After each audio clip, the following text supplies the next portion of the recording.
Day one of training camp is in the books for the Chicago Bears, and there's a lot to talk about. The offense progressed, still looking a little rough, and Caleb Williams had another up and down day, but there's still some positives to talk about. We're going to break it all down and more right after this. You are now tuned in to Chicago Bears Central, your number one place for all Chicago Bears news and content.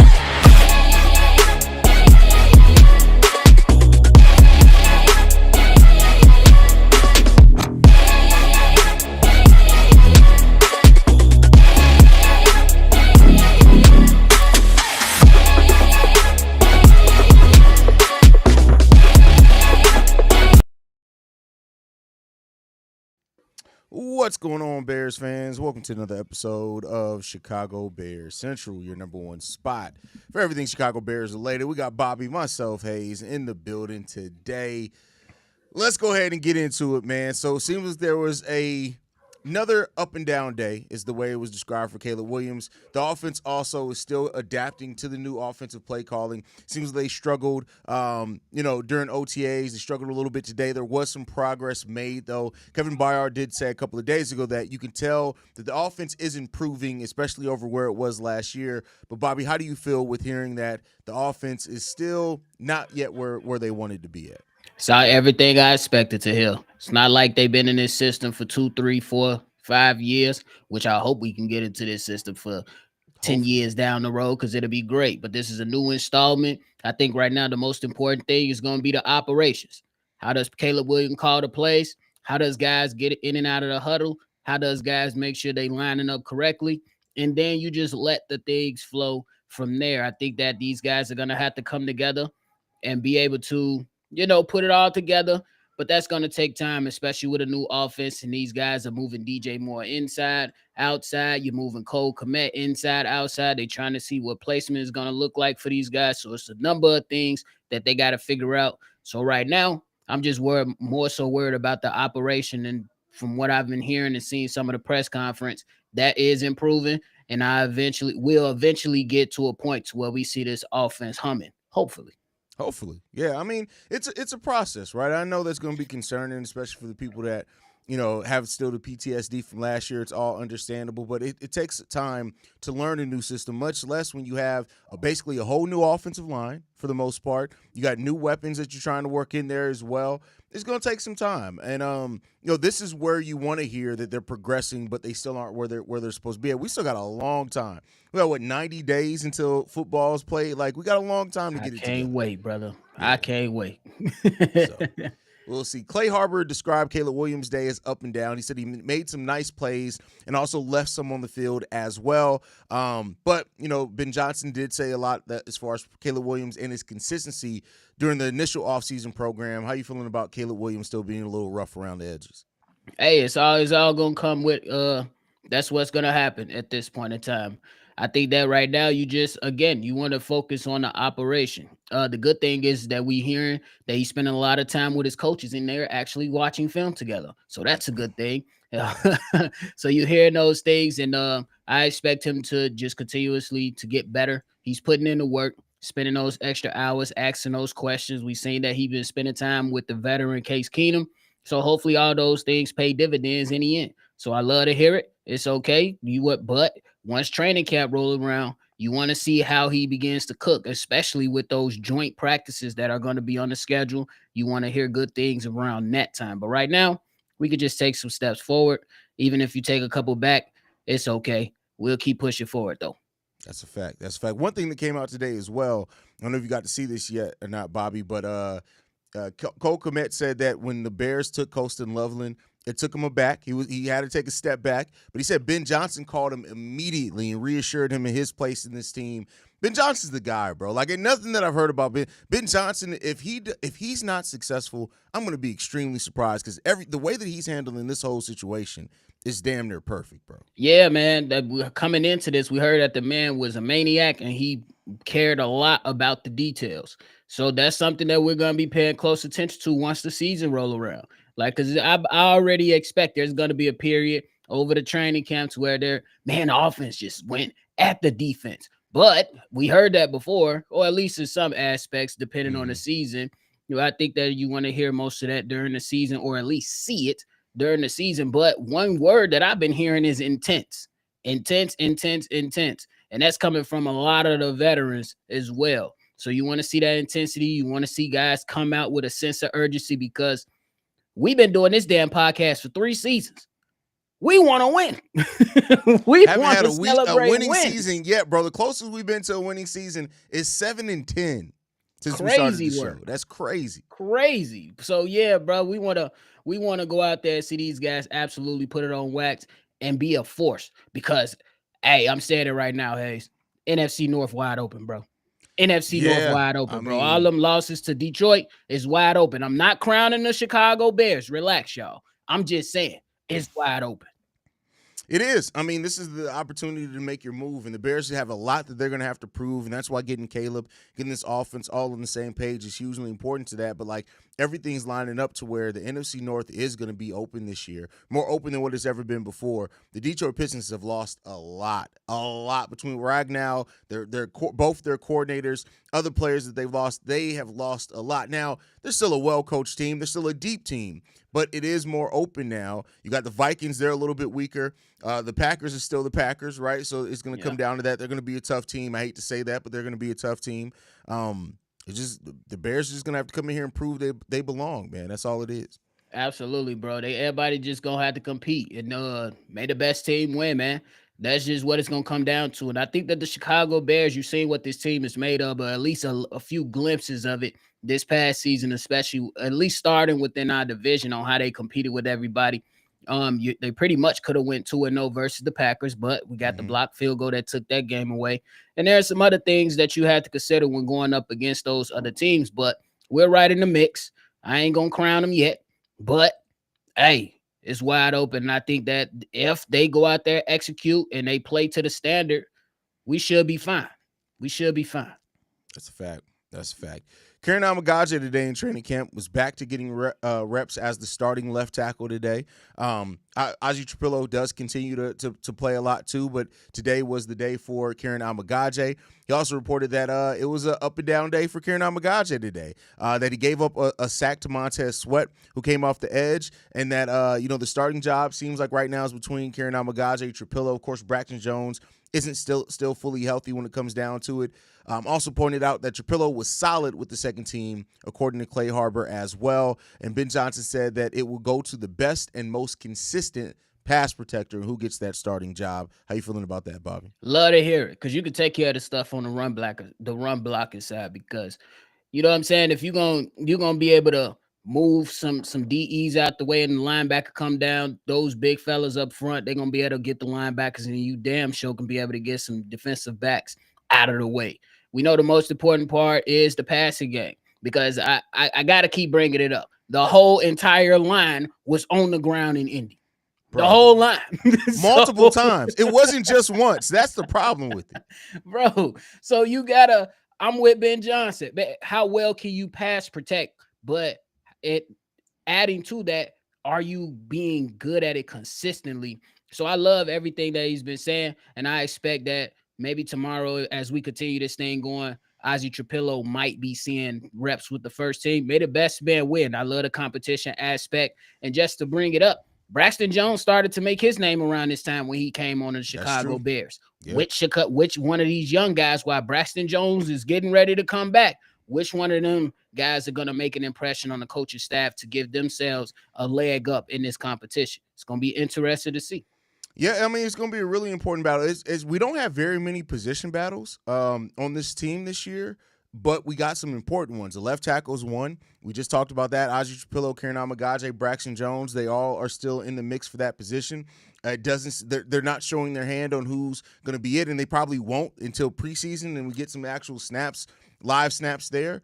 But also the strong side linebacker battle is also heating up. Noah Sewell, Ruben Hippolyte. We heard a lot over the weekend over Ruben Hippolyte and how he's really impressing his coach. Dennis Allen's really high on this guy. I know that Noah Sewell hasn't really been an impact player for the Bears by any stretch, but it seems like this whole opportunity has kind of reinvigorated something in him. Do you think there's any chance Noah Sewell does win that position? And do you think even if he does not, does this whole competition maybe get Noah Sewell to give us more and actually we see him playing more defensive snaps and not just regulated to special teams? I think it's gonna work out best for both of these guys, and I think whether who's gonna see more snaps or not, you still got to put up tape not only for the Chicago Bears, but for somebody else. If you know what I'm saying, I know they're not moving off Hippolyte right now, but if you're Yeah. Noah Sewell, you've been around a little bit longer. That contract is gonna be ending pretty soon, and you want to go out there and make sure that you're prepared and you're ready first and foremost. Now, if it does become a Hippolyte thing, hey, kudos to him. But if Noah Sewell, right now, you got the most skin in the game. You know what it is. You know what it feels like to be the professional around here. Now you just got to put it all together. If you could put it all together, you should be in good standing with this staff. But again, it's about how well do you execute. Can you have good football IQ and situational awareness? And can you make plays? And when you have opportunities to make plays, do you go out there and execute? Because if you got interceptions coming your way and you dropping the interception, that's a big miss. And interceptions, depending on the team that you play against with the quarterback, they not gonna come a dime a dozen. It's gonna come very seldom. So if you could take advantage of opportunities, you got to go out there and succeed. So we'll see what happens with both of these guys. Yeah, and you can't leave takeaways on the field, right? It's too many times last season we have too many opportunities with takeaways, yeah, too many opportunities with sacks. And one thing with Hippolyte that I do like he's here to replace theoretically Jack Sanborn, right? Yeah. Now with his speed, one of the things that stopped Jack Sanborn from getting more sacks is that he just wasn't the quickest player. Like, and that's not a knock. We know that we both would have loved Jack Sanborn to stay here, but his speed sometimes stopped his ability to put more pressure on the quarterback. You put Ruben Hippolyte in those same situations, the combination of speed and strength, and especially at 5'11", he's like a damn bowling ball. He's probably going to put a lot more pressure on the quarterback. Absolutely. And that's that when you look at Dennis Allen and his defense, he's gonna bring pressure. He's gonna bring pressure. And when you got fast guys that bring the heat, that's how you create turnovers in the forward defensive backfield for the Chicago Bears that I feel like is really, really good as long as all those guys can stay healthy. I'm so excited to see if Jaquan Brisker can finally stay healthy this season and be that monster that we know he can be, because I watched the highlight tape from somebody that put it on Twitter and I was like, God damn, if this guy could just stay healthy, it's going to be crazy for the Chicago Bears defense. I'm talking about crazy, especially with all that pressure that's going to be coming on long third downs and in good, like, meaningful situations. I know Dennis Allen ain't going to fold like Matt Eberflus for sure.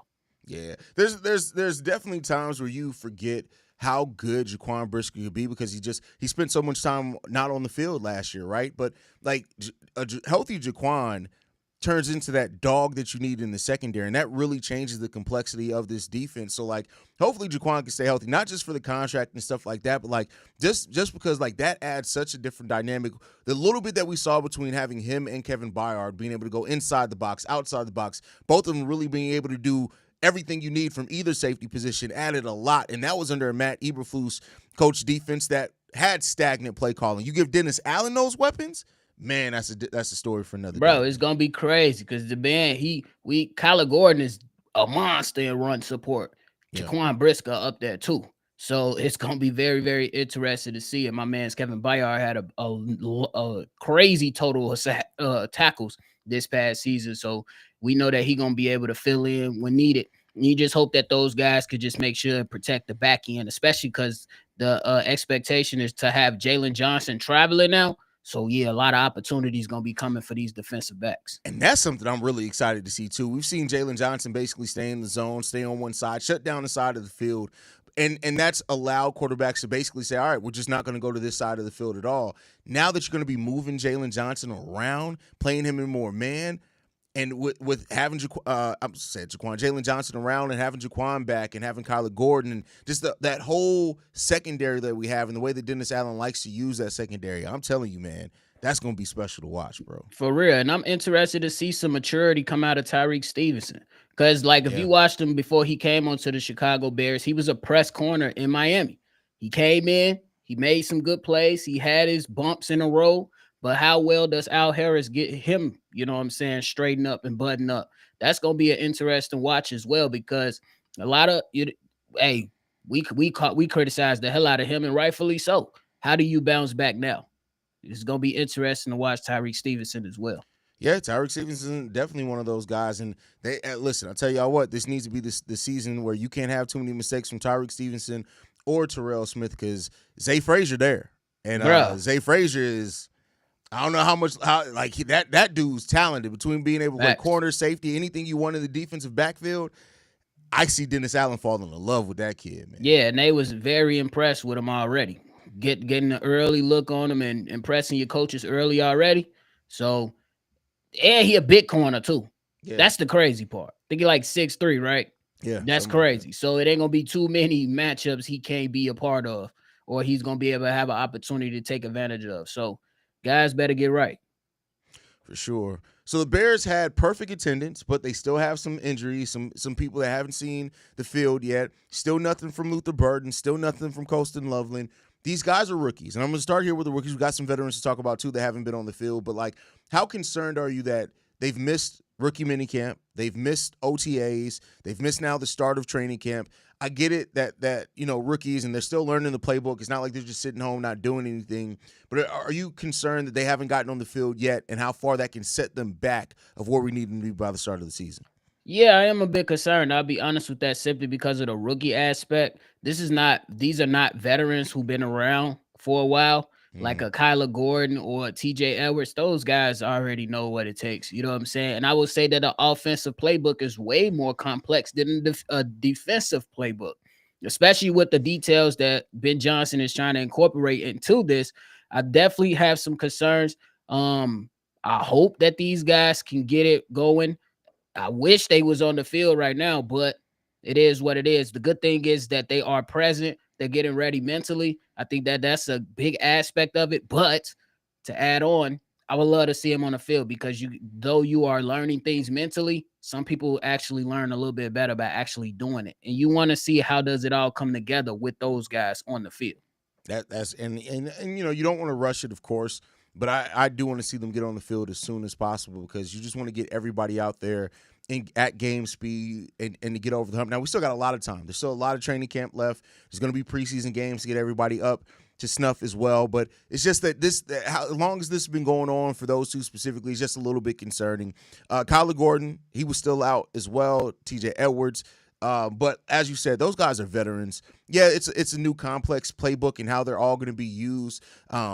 Montez Sweat called it one of the most complicated, playbooks that he's done as far as just all the different things and looks that they're going to be throwing out there. But I'm not too worried about them at this point. They're veterans. Like Kyler Gordon is a veteran at this point, but especially with how much weight he's going to have in this defensive scheme, how Dennis Allen's going to use him all over the field, I want to see him still get out there as soon as possible. Yeah, get out there as soon as possible because you don't get all that money if they don't believe in you, bro. you don't get all that money if they don't believe that you are one of the intricate pieces of this defense. And Kyler Gordon and then TJ Edwards, him too. We need him to go out there as well. Hopefully they can be out there sooner rather than later, though. Yeah, facts. Last thing, and you don't hear a lot about this in training camp. And I said when the Bears went through their free agency, one of the things that it seemed like they were doing is they were trying to make sure that they were solid at all facets of the game: offense, defense, even special teams. Devin Duvernay was one of those signings that was supposed to come in here to help. Veteran wide receiver, but mainly a special teams guy. And Clay Harbor pointed out him specifically saying Duvernay has been a standout during the offseason. Every open practice, we've seen him make plays. Every single one. That's a direct quote. And they had another nice day.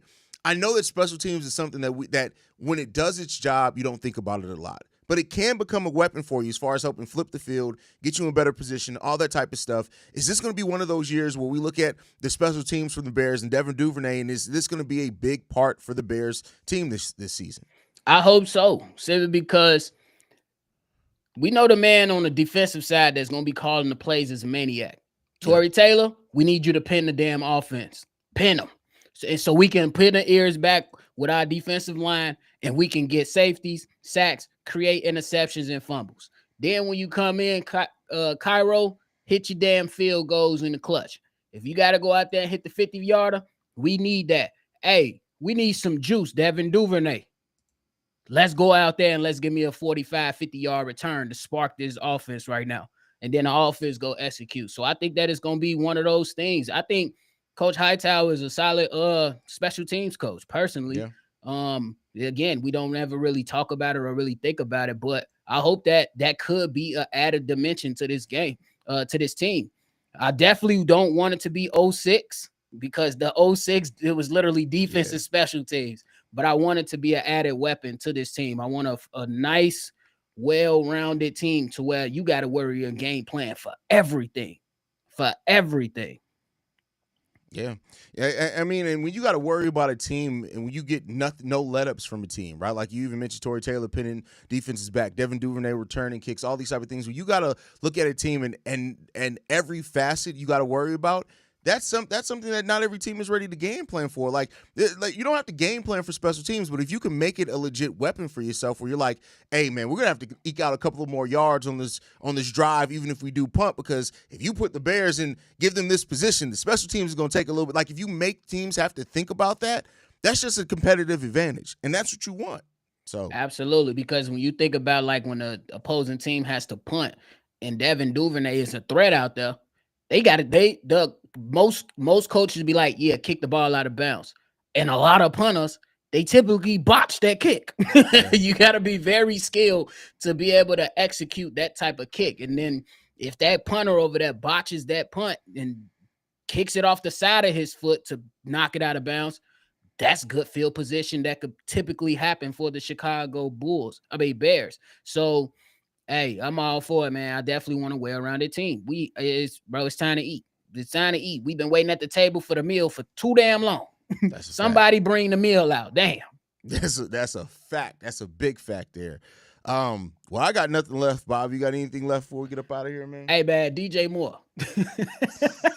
Why his press conference be so awkward? I'm just saying. Bro, because DJ Moore do not want to be out there talking to people, bro. He just there so he won't get fined. DJ Moore just want to play football and go home to his wife and kids, bro. Hey, nothing wrong with that, but every time I be like, DJ, what the fuck, bro? Man, DJ awkward as shit, bro. Like DJ, that kid that's in school, every time they got called on to read out loud, they just like, oh, shit.